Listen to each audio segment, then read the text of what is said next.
밥을 먹을 때 백미만 먹으면 영양소가 부족하고 살이 찌고 당뇨에 좋지 않을까봐 잡곡을 한두 가지 꼭 넣어서 드시는 분들이 계신데요. 현미를 비롯한 대부분의 잡곡은 흰쌀에 비해 식이섬유와 영양소가 풍부해 동맥경화와 노화 방지에 도움을 줍니다. 그런데 몸에 좋다고 해서 다양한 잡곡을 먹었는데 오히려 신장과 췌장이 나빠지고 심지어 통풍에 걸릴 수도 있다는 사실을 알고 계셨나요? 오늘은 건강에 좋은 잡곡이지만 반드시 멀리해야 하는 경우 3가지를 알려드리겠습니다. 구독 부탁드리며 바로 시작하겠습니다. 신장 기능에 문제가 있다면 잡곡을 멀리하셔야 하는데요. 잡곡은 영양소가 골고루 들어있어 모든 사람에게 건강식일 것 같지만 만성 콩팥 환자에게는 좋지 않습니다. 최근 신장 기능에 문제가 있는 사람은 갈수록 증가하는 추세인데요. 질병관리본부 통계 자료를 보면 국내 성인 30세 이상 중 4.1%는 만성 신장병 환자이고 65세 이상 노년층은 16.5% 이상 신장질환이 있는 것으로 나타났습니다. 만성 신장질환은 본인도 모르게 병을 앓고 있다는 것이 문제인데요. 신장이 나쁠 때 대표적인 증상은 피곤, 부종, 잦은 소변, 소변량 이상, 거품 소변, 옆구리 통증 등이 있습니다. 그런데 잡곡에는 흰쌀에 비해 인과 칼륨 함량이 높다는 것을 주목해주세요.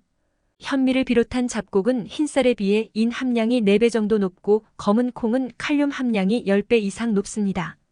신장 기능이 정상에 비해 떨어지면 인과 칼륨이 제때 배출되지 못해 과도하게 쌓이기만 하는데요. 혈중에 인이 과다하면 고인산 혈증, 칼륨이 과다해지면 고칼륨 혈증을 유발할 수 있습니다. 약물 치료로 조절되지 않는 경우 즉각적인 혈액 투석이 이루어지는데요. 심각한 경우에는 부정맥 또는 심장마비까지 일으킬 수 있으니 평소 식이관리가 반드시 필요합니다. 잡곡은 쌀밥에 비해 식이섬유가 많아서 소화가 잘 안 될 수 있습니다. 식이섬유는 많이 섭취하는 것이 무조건 좋다고 생각하는 분들도 계신데요. 체질과 건강 상태에 따라서는 과도한 식이섬유가 오히려 건강에 해로울 수 있습니다. 식이섬유는 유해 물질을 흡착해 몸 밖으로 배출하는 역할을 하는데요. 너무 과도하게 섭취하면 몸에 필요한 비타민과 무기질까지 배출한다는 것이 문제입니다. 또 식이섬유 섭취에도 적정한 섭취량이 있다는 것을 아셨나요?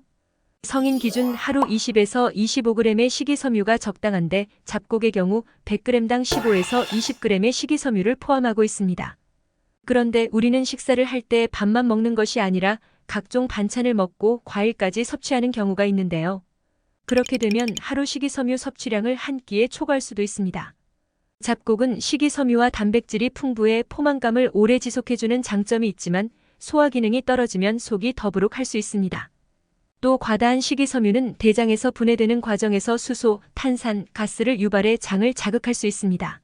소화력은 개인에 따라 다를 수 있습니다. 소화력이 문제가 없다면 잡곡밥을 그대로 먹어도 되지만 일반적으로 어린이나 어르신들은 소화력이 약해서 잡곡보다는 백미가 속이 더 편할 수 있습니다. 위염, 위궤양, 장염 등이 있는 경우에도 잡곡보다는 백미를 드시는 것이 좋습니다. 과잉 영양으로 통풍의 발병률이 높아졌는데요. 과거에는 술과 고기를 즐겨 먹는 귀족들에게 자주 걸린다는 이유로 귀족병이라고 불렀습니다. 최근에는 통풍 환자가 빠르게 늘어나고 있고 게다가 연령이 낮아지고 있는 추세인데요.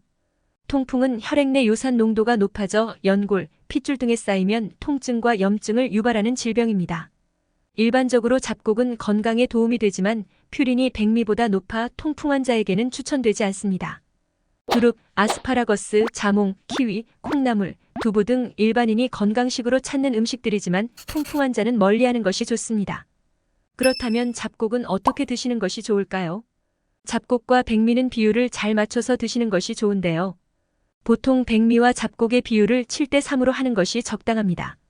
하지만 노년층과 6세 미만의 어린이가 먹을 때는 9대1의 비율로 잡곡을 훨씬 더 줄이는 것이 좋습니다. 잡곡으로 밥을 지을 때는 흰쌀보다 물을 넉넉히 넣고 불리는 시간을 추가해야 좀 더 부드럽게 드실 수 있습니다. 오늘은 영양이 풍부한 잡곡이지만 먹지 않는 것이 더 나은 경우를 알려드렸는데요. 아무리 몸에 좋은 음식이라고 하더라도 건강 상태와 체질에 따라서는 좋지 않을 수 있다는 점을 기억해 주시기 바랍니다. 오늘 준비한 영상은 여기까지입니다. 영상이 도움되셨다면 구독, 좋아요를 눌러주시고 소중한 분께 이 영상을 공유해주세요. 더욱 유익한 영상으로 다시 찾아뵙겠습니다. 오늘도 건강하세요.